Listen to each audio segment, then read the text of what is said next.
Hello friends, स्वागत आहे तुमचं पुन्हा एकदा बाईट्स विथ प्रणव चॅनल मध्ये। आज ना आपण मुळ्याचे पराठे दाखवणार आहोत, झटपट पराठे।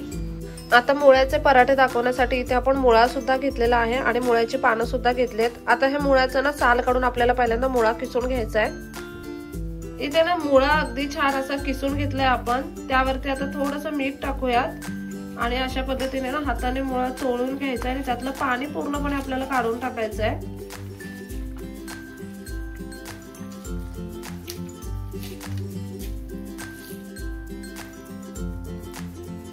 त्या मुळ्यामधलं संपूर्ण पाणी आता आपण काढून घेतलंय। ह्याला एका भांड्यात ठेवूयात।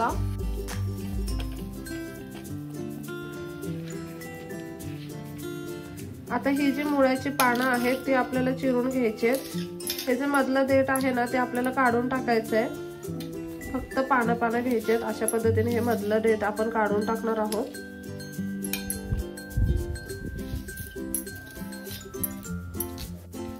आता ही फक्त पानं घेतली आहेत आपण मुळ्याची।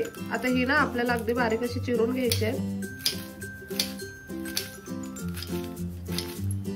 इथे ही मुळ्याची पानं आपण चिरून घेतलेली आहेत। आता या भांड्यामध्ये मुळ्याची पानं पण आपण टाकून घेऊयात। एक वाटीभर इतकी कोथिंबीर टाकायची आपल्याला। यामध्ये बारीक चिरलेली कोथिंबीर आहे। त्यानंतर मिरची टाकायची आपल्याला। आलं घेतलंय आपण, लसूण घेतलाय आपण। आलं आणि लसूण तुम्ही टेचून किंवा खिसून घेऊ शकता।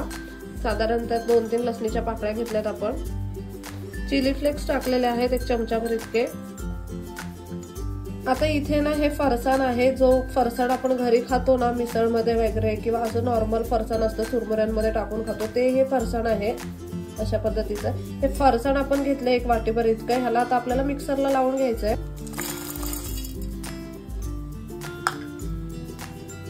हे फरसाण आता मिक्सरला वाटून घेऊयात। इथे तुम्ही पाहू शकता मिक्सरला हे फरसाण आपण वाटून घेतलेलं आहे। आपण ना ज्या ठिकाणी बेसन वापरतो ना त्याऐवजी हे फरसाण आपण वापरणार आहे मिक्सरला वाटून। आता हे यामध्ये टाकून घेऊयात। आता यामध्ये ना आपण अगदी थोडंसं मीठ टाकणार आहे, कारण फरसाणमध्ये सुद्धा ऑलरेडी मीठ असतं आणि त्यानंतर जेव्हा मगाशी आपण मुळ्यातलं पाणी पिळत होतो ना तेव्हा पण आपण मीठ टाकलेलं। त्या अकॉर्डिंग टेस्ट करूनच मीठ टाका यामध्ये। हे सगळं आता छान असं मिक्स करून घ्यायचंय। हे ना अगदी छान असं मिक्स करून घेतलंय आपण। आता आपल्याला लगेचच पराठा बनवून घ्यायचा आहे। आता इथे ना आपण चपातीचं पीठ मळून घेतलेलं आहे।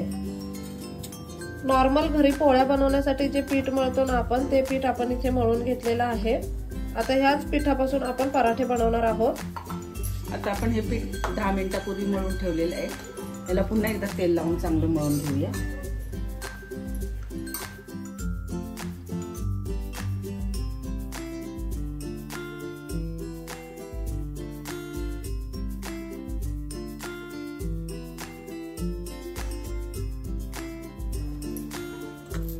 एक चपातीसाठी गोळा घेतो ना तेवढाच गोळा आपण इथे घेतलेला आहे।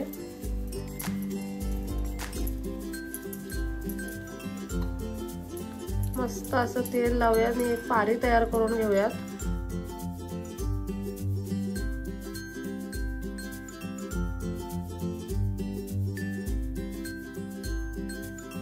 थोडंसं पीठ आणि तेल लावून आपण ही पारी तयार करून घेतली आहे। इथे तुम्ही पाहू शकता। आता हे सारण आपल्याला यामध्ये भरायचंय। मध्ये आपण कच्चच सारण घेतलेलं आहे आणि बेसनाचा वापर नाही केलेला आहे। म्हणजे कधी कोणाकडे बेसन नसेल तर अशा पद्धतीने फरसाण वापरून सुद्धा तुम्ही पराठे बनवू शकता। हो।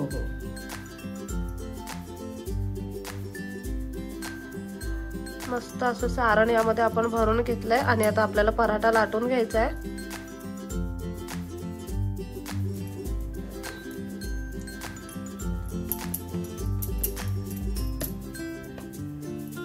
मस्त असं गव्हाचं पीठ वापरून आपण हा पराठा तयार करून घेतोय।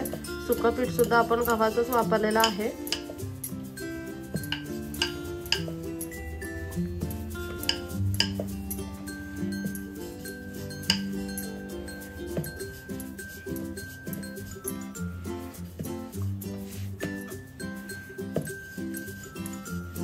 मस्त असा हा पराठा लाटून झालाय। किती सोप्या पद्धतीने हा पराठा आपण लाटलाय तुम्ही इथे पाहू शकता। आता ह्याला मस्त असं शेकून घेऊया।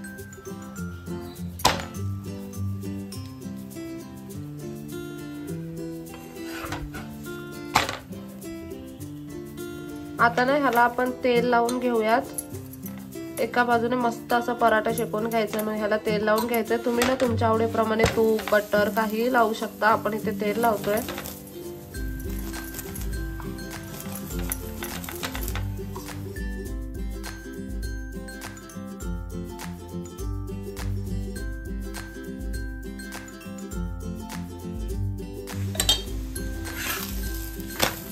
दोन्ही बाजूने पराठा अगदी मस्त असा आलटून पलटून शेकून घेऊयात।